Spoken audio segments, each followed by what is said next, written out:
Hello and welcome back. We've got another Magic Online Commander 1v1 replay, this time with a 4-color partners deck with Silas Wren and Tana the Bloodsower. Kind of a mixture between aggro and control deck here, with a pretty aggressively low curve and significant single card threats. Trying to just ride individual cards to victory while controlling the opponent with removal spells, counter magic, and just general good utility cards. Silas and Tana are here, not really doing anything too broken, just generally getting value between just a couple utility artifacts and Tana's ability to go wide if she connects even once. It brings a lot of reach to the deck. So I'm just going to hop into a game. So this game was labeled competitive in the description, and it's against Grand Arbiter Augustin, the 4th specifically. Generally speaking, control or stacks, often both, but I get a pretty fast start with turn 1 Dark Confidant. Exiling Spell Pierce, I think I probably should have exiled Cabal Therapy in this case, but getting Dark Confidant online is pretty important to me regardless. I draw Lavamancer and cast it, and it gets Mental Misstepped. I'm not sure I agree with this, since Lavamancer is generally not that good against control strategies, but presumably my opponent just wants to get the Mental Misstep out of their hand. They play Scroll Rack, and honestly, it won't actually end up doing much this game, because they're using a lot of their mana every turn for reasons that will become apparent pretty soon. But it does let them filter out their hand right now. Here I'm holding up Mana Leak. I could cast Young Pyromancer here, but I don't want something crazy coming down that's going to completely make it impossible for me to play. Since again, this is often a stack. I'm going to keep holding on to that Mana Leak, and unfortunately my opponent has Cavern of Souls to cast Grand Arbiter through it. So that's kind of rough for me, but fair enough. Now I don't actually draw a land here, and I would rather like to hit one considering the tax that Grand Arbiter puts on spells, so I'm going to Impulse for one, regardless of it taking 3 mana, and just pass it back. Discarding Cabal Therapy, it goes really well with Young Pyromancer. Opponent cancels Judgment, correctly hitting Dark Confidant, which I agree and exile that with them, and then they cast Winter Orb, and this is really going to set the tone for the rest of the game. I'm only going to be untapping 1 land per turn. Thankfully I draw Flame Slash here, else things would have gone very badly for me, considering that Grand Arbiter makes everything cost 1 additional mana, and if they counter the first spell I'm going to be set back for multiple turns. With Arbiter off the table though, I actually get to break parity on this since I have Chrome Mox out. So while my opponent is playing counter magic to deal with my spells, they're essentially spending 2 lands to deal with a spell that I cast by tapping 1. So I'm perfectly fine with that.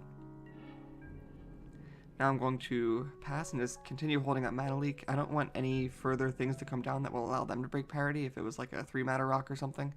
Thankfully I get to do some action with Thought Scour. Milling 2 lands, which is nice to go with this Deathrite Shaman that I just drew. And I will cast that since, again, more non-land permanents that produce mana are better under Winter Orb.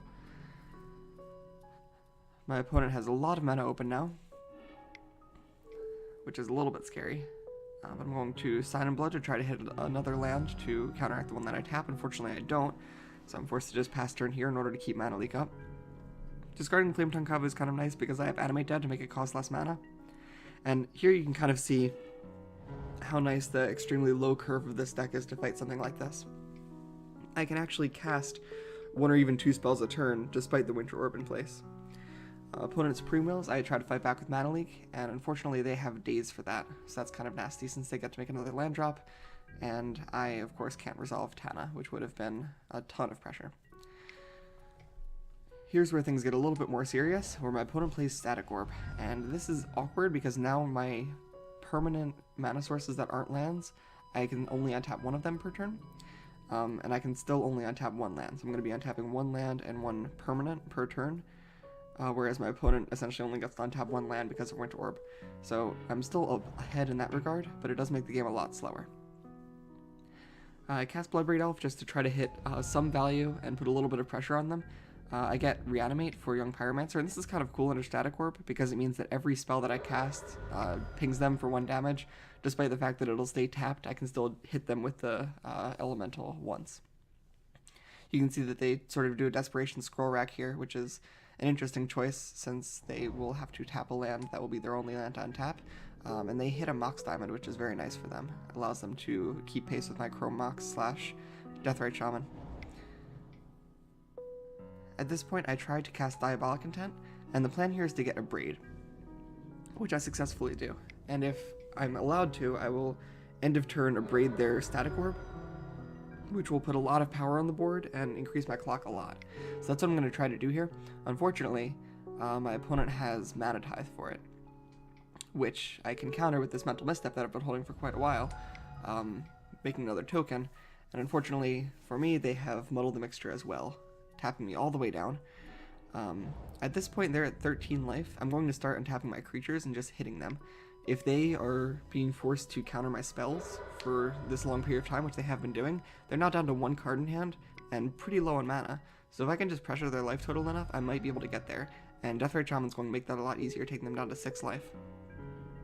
Even better, I draw Lightning Bolt with the Young Pyromancer attack and mana off the Deathrite Shaman. I can take them down to 1, and then I can attack through the Grand Arbiter for game, if that's what they end up casting. And in fact, that is what they end up casting, so with that on the stack, while my spells do not cost 1 more yet, I'm going to tap the Deathrite Shaman, take them to 1 life, and as they pass turn, I will have game just by attacking them. And there my opponent concedes. So while this is a pretty unusual game state with Winter Orb and Static Orb both being out, I think it demonstrates a lot of the strengths of having a deck with such a low curve.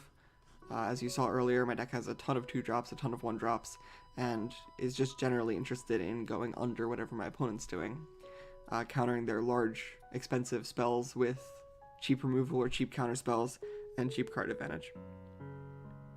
And that's really what one needs in this sort of deck in Commander 1v1. So I hope you enjoyed, and have a good night.